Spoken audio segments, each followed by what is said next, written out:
Friends, నేను మీ సుశీలానండి. అందరూ ఎలా ఉన్నారు? బాగున్నారా? నేనైతే చాలా బాగున్నాను. మీ అందరూ కూడా బాగుండాలని భగవంతుని మనస్ఫూర్తిగా కోరుకుంటున్నాను. ఈరోజు నేను బలసలం తల్లి అమ్మవారి ఆలయంలో సేవ చేసుకోవడానికి వెళ్ళానని చెప్పాను కదండి. మరైతే జాతరలో భాగంగా అమ్మవారికి పూజ చేసిన పసుపు కొమ్ముల్ని ముత్తైదువులందరికీ కూడా అందజేయడం జరిగిందండి.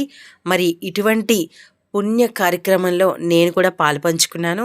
అలాగే నేను కూడా ఆ పసుపు కొమ్ముల్ని అందుకోవడం జరిగిందండి. ఇంకా మరికొంతమంది ముత్తైదువులకి నా చేత్తో కూడా ఇచ్చే అదృష్ట భాగ్యం నాకైతే కలిగింది.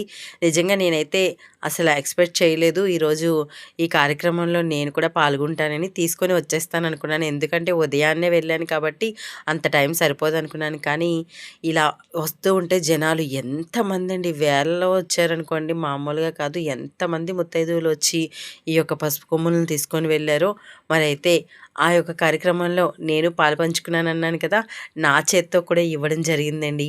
మరి నేను ఇది ఇవ్వడం మొదలుపెట్టి సాయంత్రం 5:15 వరకు ఇస్తూనే ఉన్నాను. అలాగే ఆలయం వద్దే అమ్మవారి సేవ చేసుకున్నాను.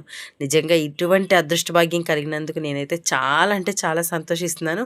ఈ యొక్క పసుపు కొమ్ములను తీసుకున్న ప్రతి ముత్తైదువు కూడా, ప్రతి ఒక్కరు కూడా నిజంగా ఎంతో అదృష్టవంతులండి. వారందరికీ కూడా మా బలసలమ్మ తల్లి అనుగ్రహం ఉండాలని మనస్ఫూర్తిగా కోరుకుంటున్నాను ఫ్రెండ్స్.